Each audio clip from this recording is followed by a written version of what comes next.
everybody, and welcome back to my channel. I have a fun project for you today that is inspired by the newest Festive Friday challenge. And in this challenge, we are celebrating the first day of spring, which is just around the corner. And for my project, I selected 3 items from this inspiration list, and the 3 items I selected were the color green, stitching, and glossy effect. And the stitching, hopefully you can see it, there is a stitched border around this die, so that totally counts. It doesn't have to be real stitching, it can be faux stitching. And you can see that glossy effect going on, all those awesome layers of green cardstock that are a part of this die. So let's get started putting this fun project together. All right, so for the first part of the project, we're going to put together this awesome panel, and this comes from the tile panel die from Waffle Flower.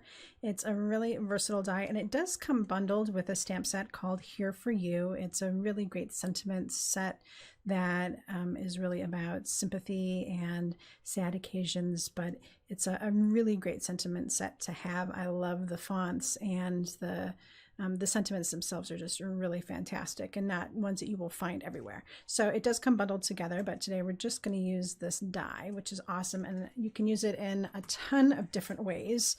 Today I'm going to show you how I put together a fun little way to use it, which is just by cutting some strips of cardstock in a monochromatic color scheme. So this is obviously in a green color scheme since I got that from the challenge prompts, and I just made sure that I was able to get 5 strips in 5 different shades and cut them down to the strips in the size that I need. So these strips are cut at 7/8 of an inch by, I think it's 3 5/8, so that way they fit inside, but they don't extend beyond the stitching, and it just works out really well that way.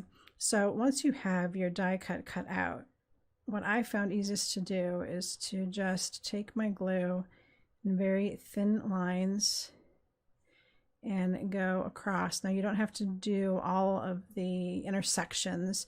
You can probably get away with just doing one of them or coming right down the center line.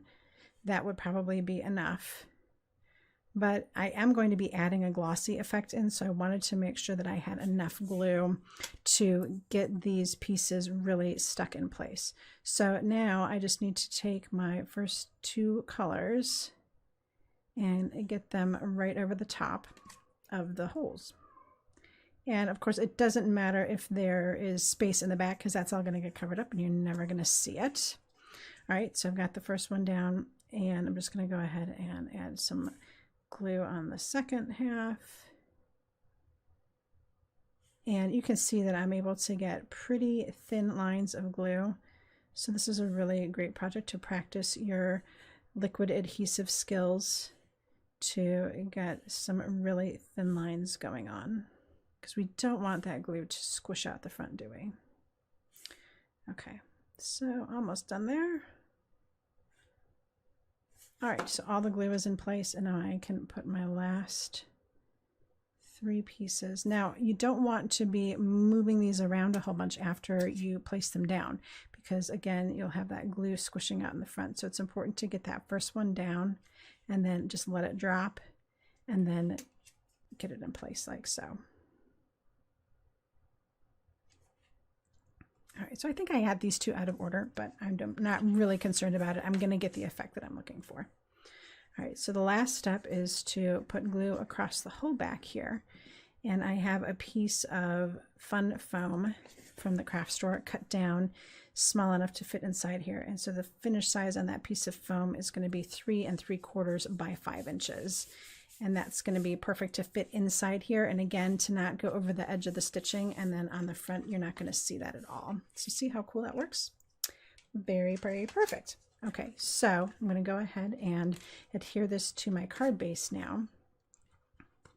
And you know, there's tons of options out there for foam. You can get just the plain fun foam that you have to add adhesive to, or there are some foams out there that actually have the adhesive already a part of them. All right, so I've got that down. All right, and we're almost done with this layer, and then actually it means we're almost done with the whole card. So if you want to add in a glossy effect, this is the Ranger Glossy Accents, or as an alternate, you can use the Nouveau Crystal Glaze.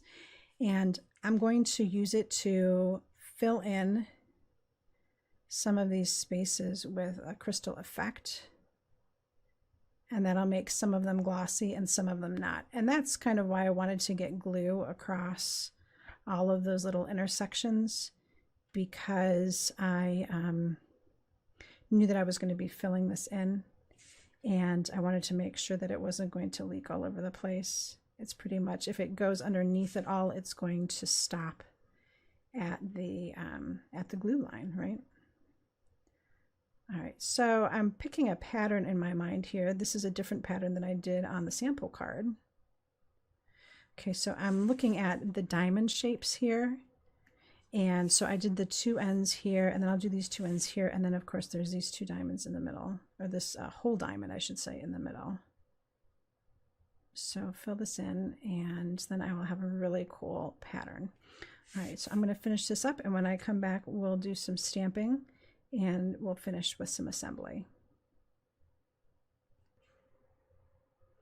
All right, so while we're waiting for our panel to dry, I'm going to do the sentiment, and I'm using this Simply Said Stamps and Dies from Waffle Flower. And I really, really love the calligraphy on these. It is a very modern style, and it really does stretch across the whole way. I love the way that the dies work with this, and you're really just going to love how this all comes together. So I will pop a piece of cardstock in my stamp positioner and pop my stamp on there. And I'm using VersaFine Clair in Nocturne. It is one of my favorites because you very rarely have to stamp twice with it. All right, this time I am going to stamp twice with it. I am using a thicker cardstock, so sometimes that just kind of soaks right into the paper, and you want to do a double stamp just to get a really beautiful dark impression like that. All right. And I just realized that I pulled out the wrong die. I don't want to be die cutting the hello with the hugs. That's just not going to work. So let's find the hello. There it is. All right. And I am going to secure it down with some Post-it tape. I like these dies because you can see through them. So it really helps with perfect alignment. So get those guys all matched up, and I'm going to use my mini blossom from Ulta New to die cut this, just because it's easy and simple to use. I don't have to walk over to my die cutting station to do my die cutting. All right, so there we go. It's all cut out. Beautiful. Okay, so I think my other piece is probably dry, so we can go ahead and do some finishing.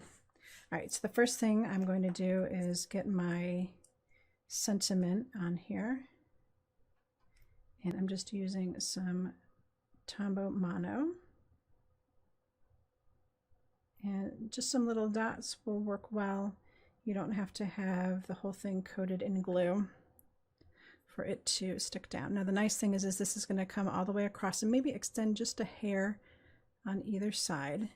But this die has, of course, the perfect place for you to add in this little sentiment. So it pops right in there. And then I wanted to add in some sequins. So I'm using the Green Mountain sequence pack from Catherine Pooler.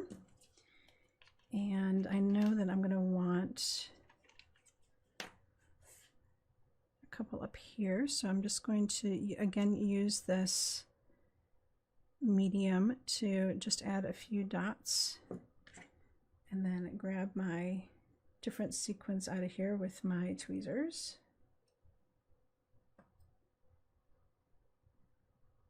All right, so this really cool kind of looking one, and then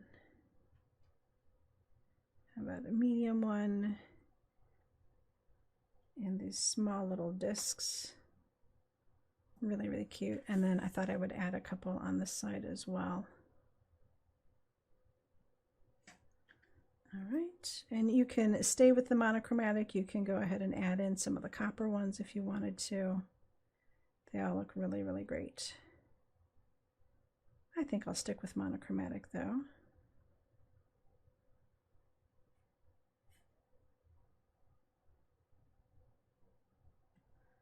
These little ones can be a little bugger sometimes. There we go. Perfect. All right, and that will put together a lovely little card. And we can see all that beautiful gloss and shine on there. Lovely little monochromatic card. And actually, it's kind of perfect for St. Patrick's Day, which is coming up just around the corner too. So I hope you enjoyed this project and it inspires you to check out Festive Friday Challenge. So head on out to festivefridaychallenge.com to see all the awesome work from the rest of the design team. We have both scrapbookers and card makers, and you have 10 days to link up your project with us. Thank you so much for joining me today, and until next time, happy crafting.